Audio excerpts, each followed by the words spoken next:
अस्सलामुअलैकुम, मैं हूं आपकी होस्ट डॉक्टर नूर और आज हम बात करेंगे ईद उल अज़हा पे गोश्त को कैसे स्टोर किया जा सकता है। उसके जो मेजर पॉइंट्स हैं कि पहले उसका टेम्परेचर कितना होना चाहिए जहां आपने उसे स्टोर करना है, उसका कैसे स्टोर करना है, उसका मेथड क्या है और कितने टाइम के लिए स्टोर करना है। हम ये 3 पॉइंट डिस्कस करेंगे।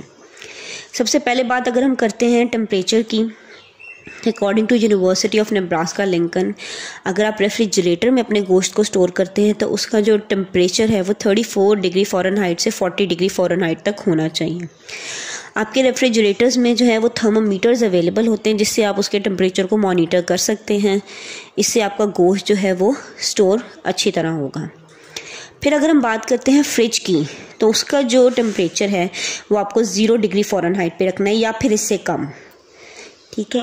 फिर हम बात करते हैं कि आपके पास मेथड्स क्या हैं जिससे आप जो है उसको स्टोर कर सकते हैं। सबसे पहली बात, आपने प्लास्टिक बैग्स में उसको स्टोर करना है, छोटे छोटे पीसेस बना के। जितने छोटे पीसेस बनाएंगे, एक तो आपको उसको स्टोर करना भी आसान होगा, फिर आपको उसको कुक करना भी आसान होगा। छोटे पीसेस बनाने आपको एक बड़े ही बैग में सारा गोश्त नहीं डाल देना है। अगर आप एक बड़े ही बैग में डाल देंगे सारा गोश्त, थोड़ा सा गोश्त निकाला, बाकी सारा गोश्त खुला वैसे रह जाएगा जो कि डिटीरियोरेट हो जाएगा। उसके अंदर जो है माइक्रो ऑर्गेनिजम्स जरासीम ग्रो करना शुरू कर देंगे।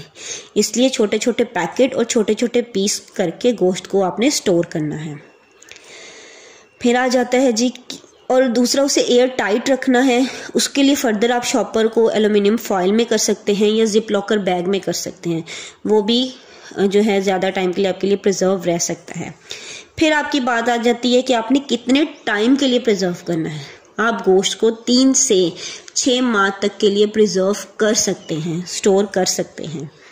लेकिन हमारे यहाँ सबसे बड़ा इशू क्या है, जैसे कि हम पाकिस्तान में रहते हैं, फिर गर्मियाँ भी हैं, तो बिजली कब जानी है और फिर कितने टाइम बाद आनी है ये हमें नहीं पता। एक बड़ा इशू हमारा इलेक्ट्रिसिटी का है।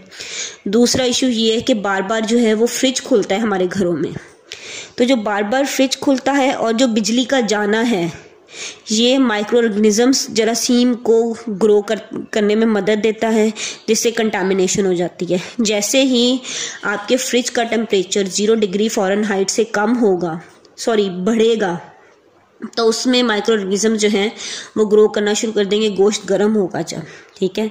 तो इस वजह से इतने टाइम के लिए हम लोग प्रिजर्व नहीं कर सकते।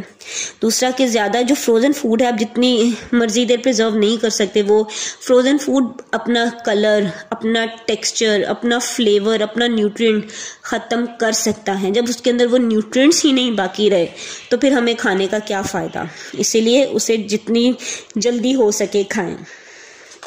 फिर एक बात ये कि कई फ्रिज के अंदर जो है वो थर्मोमीटर नहीं लगा होता, तो इसके लिए मैं आपको एक छोटी सी टिप दे के अपनी बात ख़त्म करती हूँ कि जो फ्रिज है उसमें आप एक आइसक्रीम का जो है ना वो छोटा सा वो रख दें कप।